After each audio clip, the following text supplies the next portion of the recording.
우리 시간 함께 보실 하나님 말씀은 사사기 7장 9절에서 14절까지 말씀입니다. 사사기 7장 9절에서 14절까지 말씀입니다.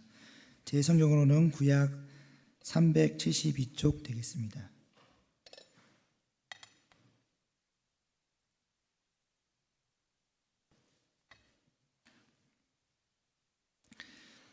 사사기 7장 9절에서 14절까지 말씀을 우리 한 절씩 교독하시다가 마지막 절은 합독하여 읽겠습니다. 그 밤에 여호와께서 기드온에게 이르시되 일어나 진영으로 내려가라. 내가 그것을 내 손에 넘겨 주었느니라.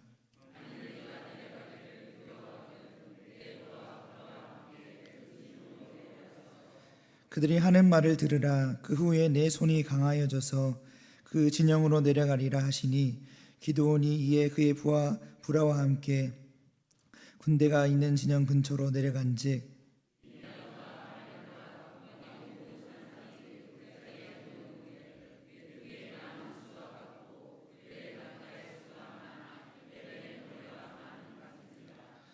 기드온이 그곳에 이른즉 어떤 사람이 그의 친구에게 꿈을 말하여 이르기를 보라 내가 한 꿈을 꾸었는데 꿈에 보리떡 한 덩어리가 미디안 진영으로 굴러들어와 한 장막에 이르러 그것을 쳐서 무너뜨려 위쪽으로 엎으니 그 장막이 쓰러지더라. 이는 다른 것이 아니라 이스라엘 사람 요아스의 아들 기드온의 칼이라. 하나님이 미디안과 그 모든 진영을 그의 손에 넘겨주셨느니라 하더라. 아멘.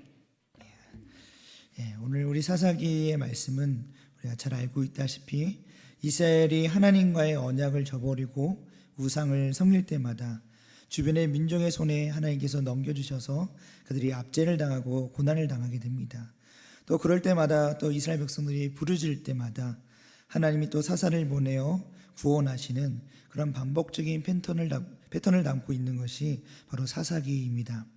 특별히 오늘 기드온이 등장하는 6장부터 8장의 말씀은 이스라엘이 미디안과 아말렉 그리고 동방 연합군의 압제 아래 7년간 고통받는 그 이후의 이야기를 담고 있습니다.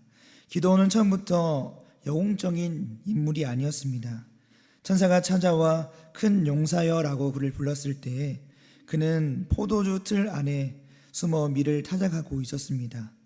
하나님의 부르심 앞에서도 제 집안은 므낫세 중에서도 가장 약하고 저는 아버지 집에서 가장 작은 자입니다 라며 두 발짝 뒤로 물러났습니다.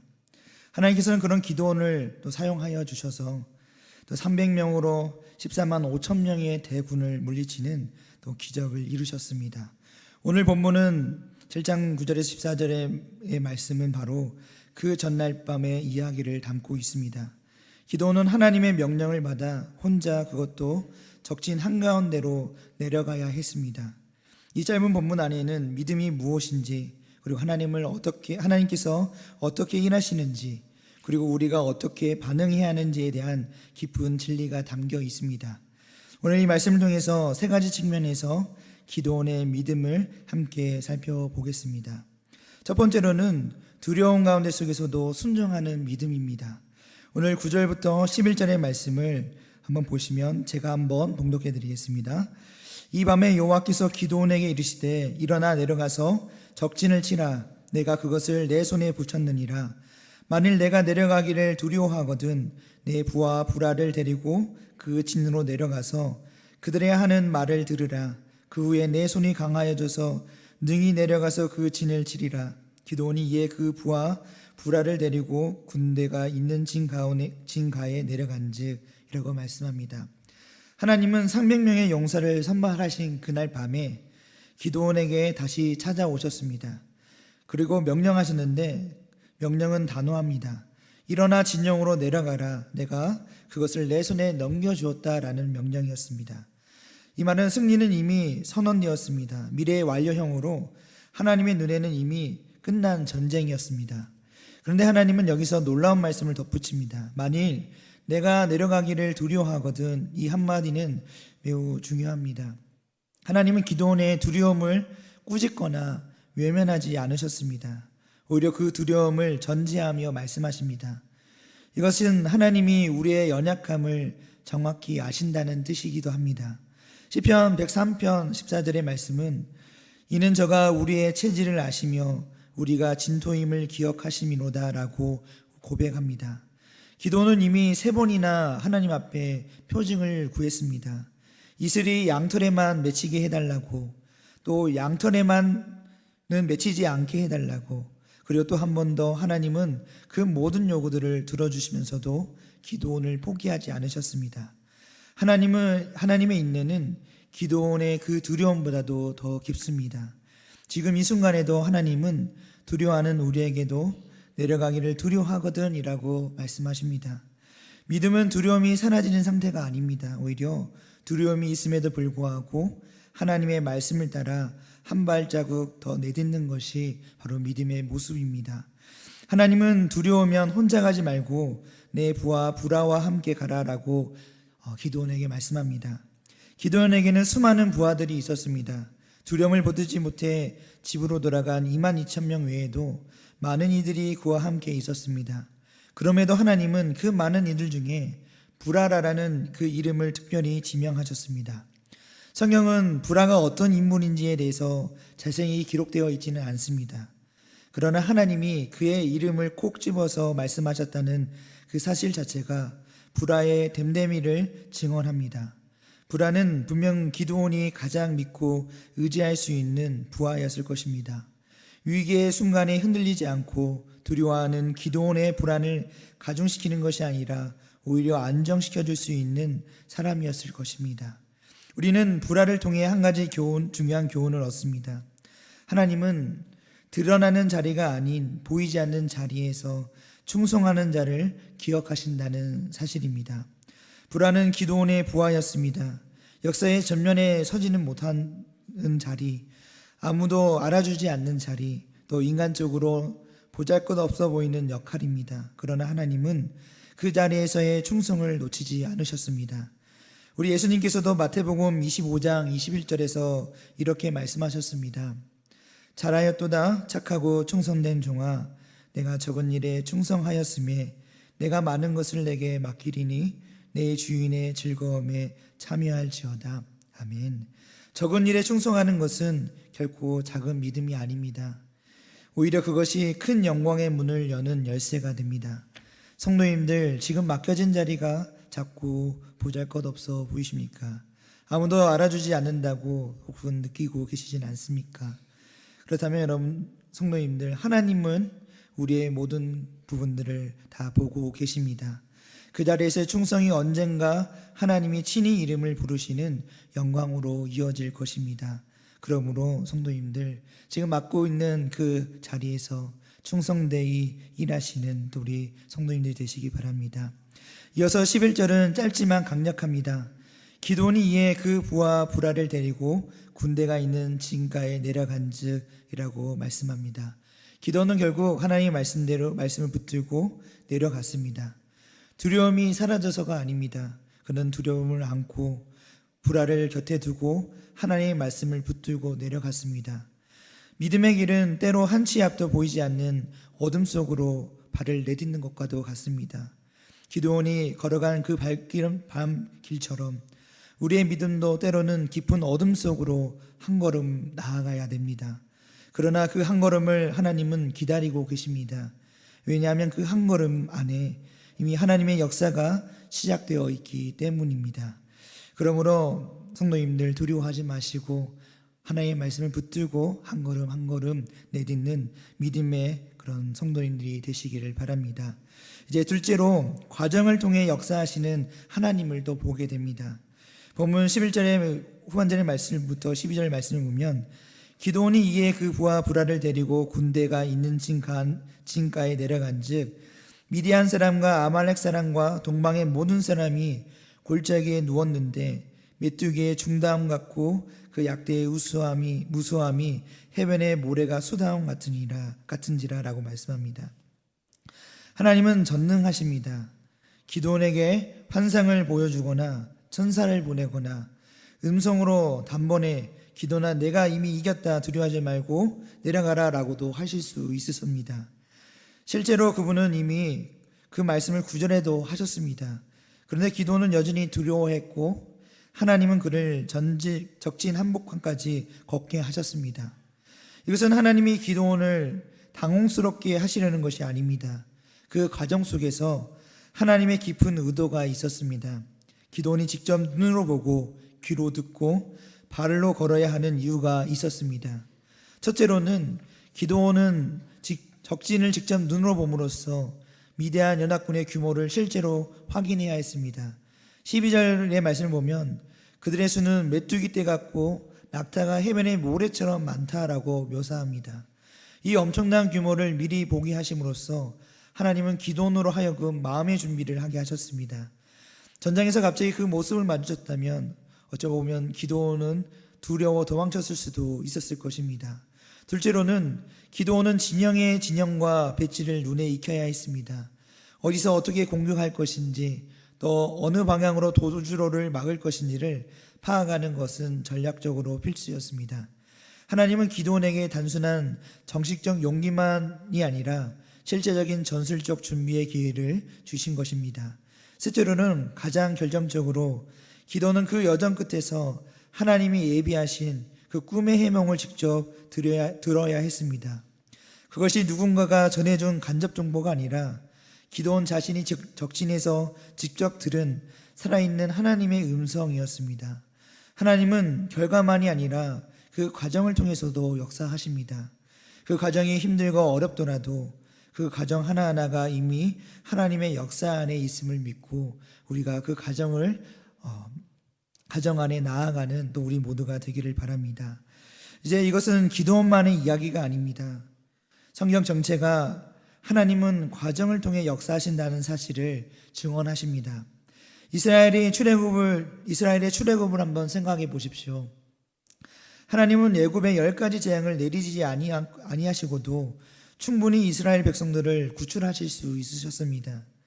홍해를 가르는 기적도 40년 광야의 생활도 없이 단번에 가나안 땅으로 데려가실 수도 있으셨습니다.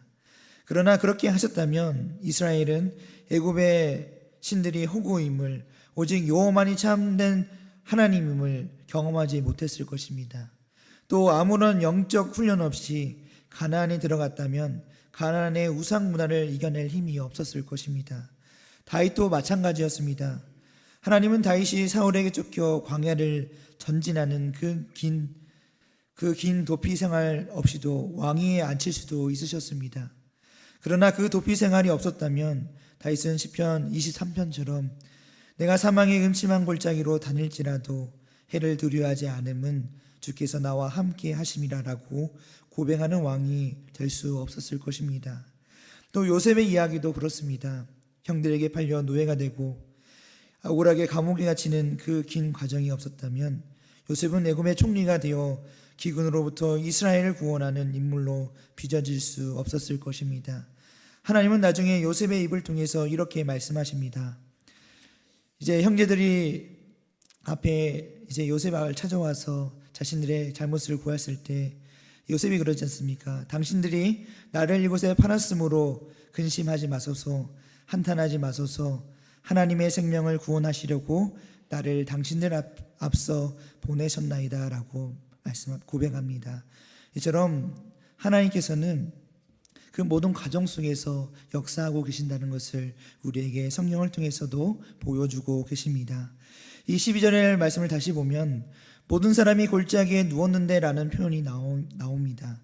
이 누워있는 모습을 단순히 야영 중인 모습으로 볼 수도 있습니다. 그러나 믿음의 눈으로 본다면 하나님은 이미 기도원에게 그들이 패배하여 쓰러진 모습을 미리 보여주고 계신 것입니다. 13만 5천 명이 누워 있습니다. 아직 전투는 시작되지도 않았습니다. 그런데 하나님은 기도원의 눈을 통해 이미 그 결말을 보여주십니다. 믿음은 아직 보이지 않는 것을 하나님의 약속 위에서 보는 것입니다. 히브리서 11장 1절의 말씀처럼 믿음은 바라는 것들의 실상이요 보이지 않는 것들의 증거입니다. 성도님들, 지금 성도님들 앞에 놓인 문제가 메뚜기 떼처럼 그리고 해변의 모래처럼 많게 느껴지고 계십니까? 하나님은 그 문제들을 이미 누워있는 것으로 보고 계십니다. 우리가 그 눈을 가질 때 믿음은 비로소 힘이 되고 또 하나님의 놀라운 역사를 경험하는 귀한 은혜가 또 우리에게 있을 줄로 믿습니다. 이제 셋째로는 말씀을 듣고 행동하는 믿음입니다. 이제 13절부터 14절의 말씀을 보면 기드온이 그곳에 이른즉 어떤 사람이 그 동무에게 꿈을 말하여 이르기를 내가 한 꿈을 꾸었는데 꿈에 보리떡 한 덩어리가 미디안 진으로 굴러 들어와서 한 장막에 이르러 그것을 쳐서 무너뜨려 엎드러뜨리니 곧 쓰러지더라. 그 동무가 대답하여 가로되 이는 다른 것이 아니라 이스라엘 사람 요아스의 아들 기드온의 칼이니라. 하나님이 미디안과 그 모든 군대를 그의 손에 붙이셨느니라 하더라. 아멘. 기드온이 적진에 내려갔을 때 정확히 그 순간 하나님은 한 미디안 병사가 꿈 이야기를 하도록 예비해 두셨습니다. 이것은 우연이 아닙니다. 기드온이 내려갔을 때 그 대화가 이루어지도록 하나님이 그 시간을, 그 타이밍을 맞추신 것입니다. 그 내용은 이렇습니다. 보리떡 한 덩어리가 미디안 진영으로 굴러 들어와 장막을 쳐서 엎었다는 것입니다. 그 이야기를 들은 친구는 즉시 해몽을 합니다. 이것은 기드온의 칼이다. 하나님이 미디안과 온 진영을 그의 손에 넘겨주셨다라고 해몽을 합니다.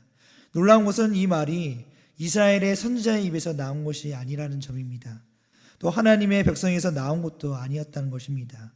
하나님을 전혀 알지 못하는 이방 군인의 입에서 이 사실이 나왔습니다. 하나님은 때로 우리가 가장 예상치 못한 곳에서 가장 예상치 못한 방식으로 말씀하십니다. 심지어 당나귀를 통해서도, 그리고 바람과 지진과 불 뒤에 세미한 소리로도 말씀하시는 분이 바로 하나님이십니다.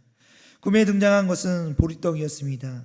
보리떡은 밀떡보다 훨씬 거칠고 값싼 음식으로 고대 이스라엘에서 가난한 자들이 먹는 가장 소박한 양식이었습니다. 기드온과 그의 300명 용사는 바로 그런 존재들이었습니다. 압도적인 병력도 뛰어난 무기도 군사적인 우세도 전혀 없었습니다. 인간의 눈으로 보면 정말 보잘것없는 보리떡 한 덩어리에 불과했습니다. 그런데 그 보리떡 한 덩어리가 굴러 들어가서 거대한 장막을 무너뜨렸습니다. 이것이 하나님의 방식입니다. 고린도전서 1장 27절은 이렇게 말씀합니다. 하나님께서 세상에 미련한 것들을 택하사 지혜 있는 자들을 부끄럽게 하려 하시고 세상에 약한 것들을 택하사 강한 것들을 부끄럽게 하려 하시며 라고 말씀합니다. 하나님은 강한 것이 아닌 약한 것을 통해 당신의 영광을 드러내십니다. 모세의 지팡이 하나로 홍해를 가르셨고 물맷돌 하나로 골리앗을 쓰러뜨리셨으며 날팔과 항아리와 횃불로 미디안 군대를 무너뜨렸습니다. 보리떡 한 덩어리가 굴러가는 그 이미지 속에 하나님 나라의 역설적인 진리가 담겨 있음을 우리는 발견하게 됩니다. 기도는 이 꿈의 이야기를 듣고 어떻게 반응하였을까요? 사사기 7장 15절의 말씀을 보면 기도니 그 꿈과 해몽하는 말을 듣고 경배하고 이스라엘 진중에 들어와서 이르되 일어나라 여호와께서 미디안 군대를 너희 손에 붙이셨느니라 라고 말씀하고 있습니다. 기도는 먼저 하나님께 경배했습니다. 그리고 즉시 돌아와 300명을 이끌고 내려갔습니다. 이것이 바로 믿음의 완성입니다. 믿음은 하나님이 하신다는 것을 아는 지식으로 끝나지 않습니다. 그 지식이 경배가 되고 그 경배가 행동이 될 때 믿음은 완성이 됩니다. 야고보서 2장 17절의 말씀도 이렇게 말씀합니다. 이와 같이 행함이 없는 믿음은 그 자체가 죽은 것이라. 기도는 두려워했지만 순종했고 또 의심했지만 내려갔으며 작은 군대를 이끌었지만 하나님의 선언을 믿고 전진했습니다. 그 행동하는 믿음이 역사의 흐름을 바꾸었습니다. 이처럼 믿음은 아는 것에 그치지 않습니다. 하나님의 말씀을 듣고 그 말씀을 경배하며 그 말씀에 반응하여 움직이는 것이 바로 살아있는 믿음입니다. 말씀을 맺겠습니다. 오늘 본문 사사기 7장 9절에서 14절은 믿음의 세 가지의 모습을 우리에게 보여줍니다. 두려움 속에서도 순종하는 믿음, 힘든 과정을 피하지 않는 믿음, 그리고 하나님의 말씀에 반응하여 행동하는 믿음입니다. 기도는 완벽한 영웅이 아니었습니다. 끊임없이 흔들렸고 표징을 구하였고 두려워했습니다. 그러나 하나님은 그 연약한 기도원을 포기하지 아니하시고 오히려 붙드시고 나아가셨습니다. 그를 찾아와 주셨고 그의 두려움을 이해해 주셨고 한 걸음씩 그를 이끌어 가셨습니다. 그리고 기도는 그 하나님의 손길을 따라 한 걸음씩 한 걸음씩 전진해 나아갔습니다. 오늘 우리에게도 그 믿음의 갈림길이 찾아옵니다. 건강의 문제, 재정의 문제, 관계의 문제, 가정의 문제, 미래에 대한 두려움들, 그 앞에서 우리는 기도원처럼 두려워하며 떨고 있습니다. 그러나 하나님은 지금도 우리에게 말씀합니다. 내려가기를 두려워하거든 함께 내려가라. 내가 이미 넘겨주었다라고 말씀합니다.